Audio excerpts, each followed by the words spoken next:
तो दोस्तों PGI India mid cap opportunities fund के बारे में काफ़ी सारे टाइम से लोगों के सवाल आ रहे थे। क्या इस फंड में बने रहना चाहिए, नहीं बने रहना चाहिए, क्योंकि रिसेंटली पिछले 3-4 महीने पहले ही इसके फंड मैनेजर में चेंज हुआ था। पहले मिस्टर अनिरुद्ध साहा जी इस फंड को हैंडल कर रहे थे, अब चेंज हो चुके हैं फंड मैनेजर। तो उसके बाद से परफॉर्मेंस कैसी रही है पिछले 4-5 महीने में इस फंड की, वो इस वीडियो में हम देखेंगे। क्या चेंजेस इस फंड ने किए हैं, क्या कुछ इन्वेस्टमेंट स्ट्रेटेजी में शिफ्ट है नए फंड मैनेजर के आने से, वो भी हम इस वीडियो में बात करेंगे।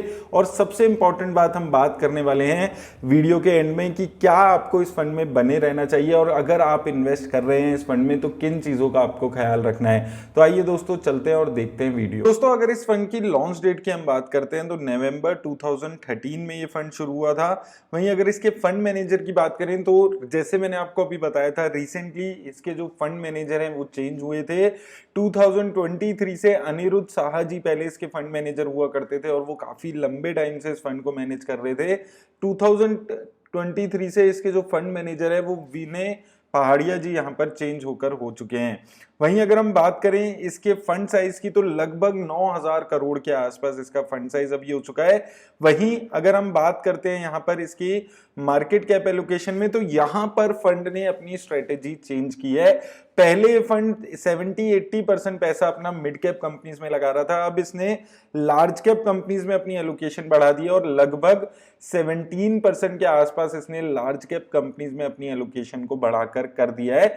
तो यहां पर एक मेजर एलोकेशन चेंज यहां पर इस फंड ने किया है, जहां पर अपनी जो रिस्क है उसको ये धीरे धीरे थोड़ा सा कम करते हुए नजर आया है। सिंस अनिरुद्ध नाहा जी की जगह जो नए मैनेजर आए हैं वहां पर ये स्ट्रेटेजी में मेजर चेंज देखने को यहां पर मिल रहा है। वहीं अगर हम बात करें फंड की एक्सपेंस रेशो पे तो काफी मिनिमम एक्सपेंस रेशो है, सिर्फ 4.41% की ही यहाँ पर एक्सपेंस रेशो है। वहीं अगर हम रिस्क रेशोज पे बात करते हैं तो देखिए स्टैंडर्ड डेविएशन जो बताता है कि एक फंड कितना ज्यादा वॉलेटाइल है वो 16.12 है, तो थोड़ा सा वॉलेटिलिटी ज्यादा इसकी रहती है। शार्प रेशो 1.46 है, तो शार्प रेशो किसी भी फंड की ये बताती है कि कितनी रिस्क एडजस्टेड रिटर्न ये फंड बेटर दे रहा है। तो रिस्क एडजस्टेड रिटर्न यहां पर इस फंड की बेटर नजर आती है। टर्नओवर रेशो 107% के आसपास है, तो टर्नओवर रेशो अभी भी ज्यादा है। टर्नओवर रेशो ये दिखाती है कि कितना फ्रीक्वेंटली फंड अपने पोर्टफोलियो में चेंजेस करता है। वहीं अगर हम इसकी यहां पर सेक्टर एलोकेशन पे बात करें तो सेक्टर एलोकेशन अभी भी 3 महीने में सिमिलर ही नजर आती है। हालांकि फाइनेंशियल सेक्टर में एलोकेशन बढ़ती हुई नजर आई है, 19% के आसपास फाइनेंशियल सेक्टर में हो गया है। ऑटोमोबाइल में 14%, कैपिटल गुड्स में 11% के आसपास एलोकेशन है। केमिकल्स और हेल्थ केयर में यहाँ पर 9 और 8% के आसपास फंड चल रहा है। तो मेजर एलोकेशन में चेंजेस नहीं है, लेकिन इन्होंने जो शिफ्ट किया है वो स्मॉल कैप और मिड कैप से पैसा निकालकर लार्ज कैप में 18% के आसपास पैसा यहां पर शिफ्ट हो चुका है। वहीं अगर हम टॉप इंडियन कंपनीज की यहां पर बात करते हैं तो यहां पर भी आप देखेंगे कोटक महिंद्रा बैंक में एलोकेशन बढ़ गई है। टॉप 10 का पोर्टफोलियो काफी चेंज है पिछले 3 महीने की अगर हम बात करते हैं जब से नए फंड मैनेजर आए हैं, तो चेंजेस डेफिनेटली यहां पर देखने को मिल रहे हैं। फंड की स्ट्रेटेजी थोड़ी सी चेंज होकर डिफेंसिव स्ट्रेटेजी की तरफ ये फंड बढ़ रहा है। अगर आप टॉप 10 में ही देखेंगे काफी सारे यहाँ पर आपको लार्ज कैप नाम दिखेंगे, Indraprastha gas, HDFC bank, Kotak Mahindra bank जैसे लार्ज कैप शेयर्स यहाँ पर मिड कैप शेयर्स के साथ साथ नजर आ रहे हैं। और मेजर एलोकेशन किसी भी कंपनी में 3% से ज्यादा की यहाँ पर नजर नहीं आ रही है। तो डेफिनेटली जो नए फंड मैनेजर यहाँ पर आए हैं उनके आने के बाद से चेंजेस इस फंड की स्ट्रेटेजी में देखने को मिल रहा है। स्लाइटली डिफेंसिव स्ट्रेटेजी की तरफ ये फंड जा रहा है, लेकिन सिर्फ 3 महीने में बहुत ज्यादा अनुमान लगाना मुश्किल होता है।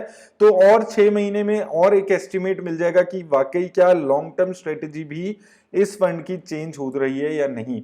वहीं रिटर्न्स की बात करें तो 1, 2 और 3 साल में अगर आप देखते हैं तो 1 साल में काफी खराब रिटर्न्स है, मार्केट अच्छा परफॉर्म कर रहा है 1 साल से, उसके बाद भी ये फंड सिर्फ 6% की रिटर्न दे रहा है। 2 साल में सिर्फ 11% की रिटर्न है। वहीं 3, 5 और सिंस इंसेप्शन यानी कि लगभग 10 सालों में फंड की रिटर्न्स अच्छी हैं।